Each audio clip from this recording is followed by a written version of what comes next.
Okay, so next we're going to review the code of a tactic written using the metaprogramming framework of lecture 7 that automates much of the tedium of applying the right for logic rules in the right order.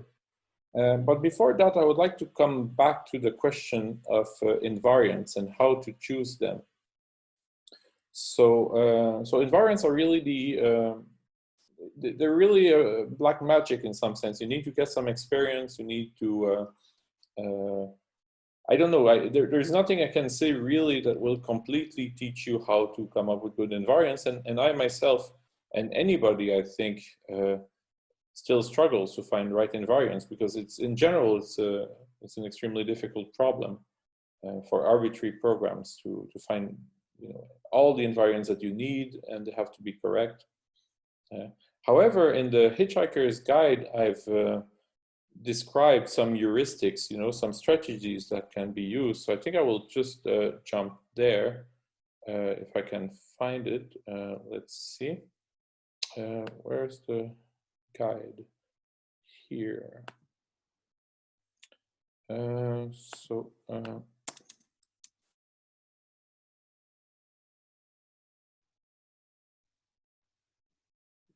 Right.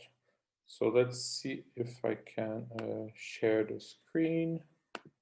New share there.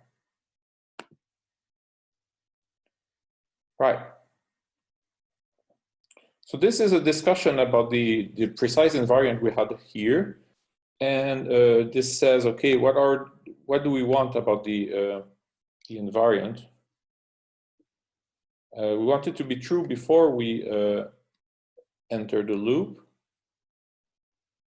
We want it to remain true after each iteration of the loop. And we want it to be strong enough to imply the desired loop post condition, right?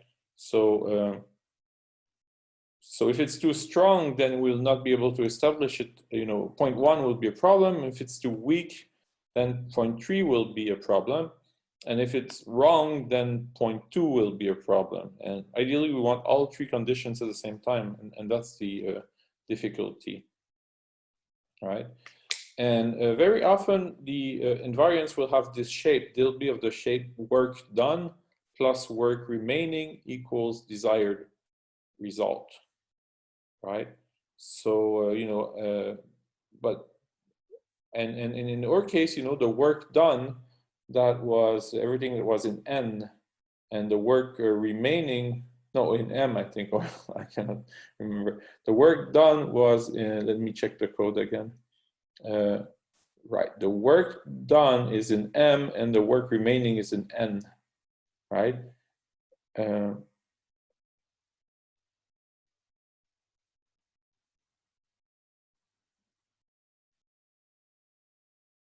So the very beginning work done is typically nothing, and you only have work remaining. Although in our case, we kind of cheated because we reused the same variables to compute the sum. So there's already some work done. If we start at 2 and 2, then we already have done 2 out of 4, right? And we only have 2 left. So it doesn't quite apply here. We start at 2 plus 2, and desired result is 4. But at the end, we have 0 plus 4 equals 4, right? So the work remaining is now 0, and the work done is 4. And of course, here I'm using addition, but in general, it could be any operator. So it's just to simplify the discussion, right? So so here it explains it in more detail. I suggest that you read it, more slowly when you have an opportunity, and reflect on these invariants, because you'll be asked to provide some easy invariants. I mean, this is not a course about invariant finding, but still, it's part of proving. It's like performing the right induction at the right point and so on. It's very much relevant to theorem proving. Okay, and now we come finally to what I was supposed to talk about, which is the verification condition generator, or VCG. So VCG is a program that goes through an imperative program that is annotated with a precondition, a postcondition, and every loop should have some invariants. And then the output of that VCG is just a bunch of logical formulas that should be proved, right? And in fact, my own master's thesis was to write a VCG, develop a VCG for an object-oriented language. And and my VCG just produced all these logical formulas and then told the user prove them somehow, using I don't know, proof assistant, for example. But it really annoyed me, that I was just producing these formulas and not verifying them. So I decided I would do a PhD in theorem proving so that I would learn how to do that. And this is how I ended up on this career path. So I'm just saying, be careful what decisions you make, during your master's, because they could affect the rest of your life. Okay. So I said that these programs would need their while loops to be annotated with an invariant. Well, that means we need to have a mechanism for doing that. And we're going to introduce a new syntactic item, which is a while with an invariant. So you see, so it has an I in addition to the B and the S, and it's defined as being the same as while BS. So the invariant is completely ignored. It's an unused argument, but our program or meta program will use it, will read it. So it's quite clever. Okay. And then we have an intro rule and an intro prime rule for with the invariant, which just which uses the invariant that is provided, right? So you don't have to specify it as part of the rule. But yeah, they're fairly straightforward. Just it takes 5 minutes to stare at them and really understand what they're doing. But apart from that, they're straightforward. And finally, we come to the VCG, the actual program. So this is a program that will just do automatically what I did manually earlier. Like, oh, here's a semicolon, so we're going to apply sec intro. Oh, here's an assignment. We're going to apply a ASN intro or ASN intro prime and so on. So let's look what does this program do. Well, first it looks at the the target part of the goal, so the part after the T on the side, which I often just call the goal, but it's really the goal's conclusion or the goal's target. And then we match on it and we see, is it a Hoare triple? And if it's not, then we do nothing. That's the part here. Then we look at the statement here, and if it's skip, then we have two choices. We have either we apply skip intro or skip intro prime, and that's depending on whether the variable p here, the precondition, well, if the precondition is a meta variable, then we can use a skip intro. Otherwise, we use skip intro prime, and this really simulates what we're doing manually earlier, if you remember. And then, same thing, you have assign here, have sequence here, if then else, while with an invariant. And again, we apply while in intro or while in intro prime, depending on whether we want the linear version or not of the rule. Because if it's, we want to use two different rules because we don't want to end up with a spurious implication if we can avoid it, but we also want, things to match syntactically. So depending on the case, we use the best one available.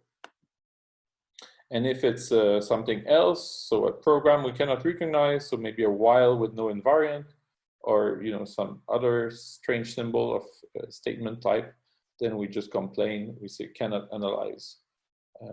Very friendly message. 2 words plus the statement. Yeah. And that's it, that's the program. It fits on one slide. So, that's my master's thesis right there, right? So can't believe I spent, 2 years on that baby. Okay. And okay, here we register it as a tactic. So that's a very technical step here that I don't fully understand. Just ignore that. And now we can revisit the add program. You remember the one with the loop? And I mean, we can use our awesome VCG now.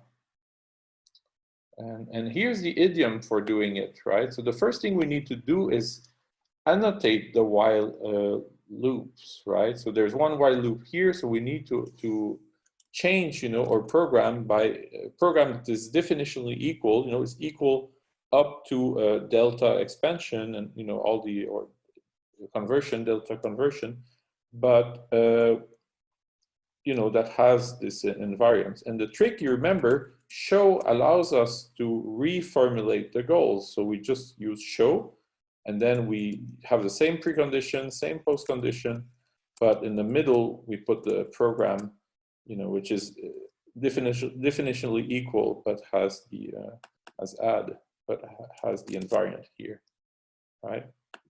And then we call VCG, which does all the boring work. And then it just says, you have one goal left. You just need to show that this monster equals that nice little thing there, right? And then most of the proof is as before. You have the case distinction here, which is as before. You have the finish and so on. But you see, if I compare it with what we had, I think this whole part is identical. But let's see, this was swap. This is add correct. Right, so this whole part here is identical, but we got rid of this, and this apparently. Yeah, that's what we want.